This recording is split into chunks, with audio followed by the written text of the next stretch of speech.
Ready start. सभापति महोदय, सरकार ने कई कृषि फार्म खोले हैं। क्या ये फार्म घाटे में नहीं चल रहे हैं? अगर सारे खर्च जोड़ दिए जाएं, बड़े बड़े अधिकारियों के वेतन जोड़ दिए जाएं, तो पता चलेगा कि सारे ये कृषि फार्म घाटे में चल रहे हैं।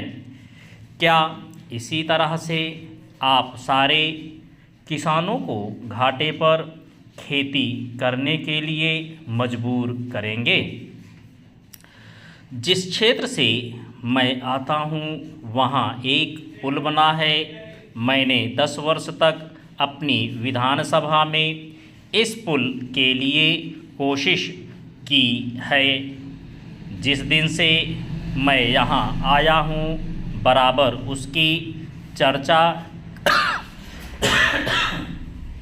करता आ रहा हूँ। बराबर कोशिश कर रहा हूँ। मैं कहता हूँ कि गंगा पर वह पुल बने। उस पुल को बनाने का आश्वासन भी मिला था। एक प्रश्न के लिखित उत्तर में यह जवाब दिया गया था। यह कहा गया था कि इसको हाथ में लिया जाएगा। अब मालूम हुआ है कि उस योजना को उठाकर ताक पर रख दिया गया है और यह पुल नहीं बनेगा। इन लोगों ने क्या कसूर किया है, यह मैं आपसे जानना चाहता हूँ। हमारे क्षेत्र के लोगों ने पाकिस्तान की लड़ाई में सरकार को हर तरह का सहयोग दिया था, हर तरह की सहायता दी थी। हमारे यहाँ के नौजवान भी मोर्चे पर जाकर डटे। जिस समय पाकिस्तान के साथ हमारा युद्ध चल रहा था तो कहीं कोई बात नहीं थी। अन्न की कमी कहीं नहीं थी। अन्न की कमी भी हमारे विरोधी साथी पैदा करते हैं, जो यह चाहते हैं कि सरकार असफल हो जाए।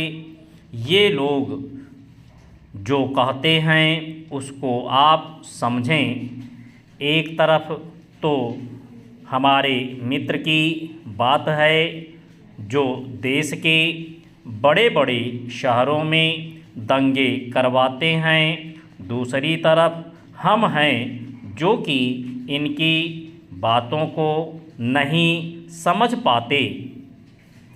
इनको सभी वे लोग मिल जाते हैं जो बेकार होते हैं या जो दंगे करवाने के लिए उत्सुक हैं। इसलिए सरकार का इन सारी चीज़ों की तरफ ध्यान जाना चाहिए और उसको सोचना चाहिए कि क्या तरीका इन सब से बचने का हो सकता है।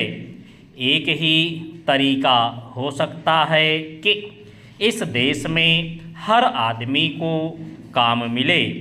देहात में लोगों को करने के लिए काम मिले और खादी कमीशन की जो योजना है और जो कि एक अच्छी योजना है वह ठीक तरह से चले। सौभाग्य से मैं आर्य समाज संगठन से संबंध रखता हूँ। सभापति महोदय, सरकार ने कई कृषि फार्म खोले हैं। क्या ये फार्म घाटे में नहीं चल रहे हैं? अगर सारे खर्च जोड़ दिए जाएं, बड़े बड़े अधिकारियों के वेतन जोड़ दिए जाएं, तो पता चलेगा कि सारे ये कृषि फार्म घाटे में चल रहे हैं।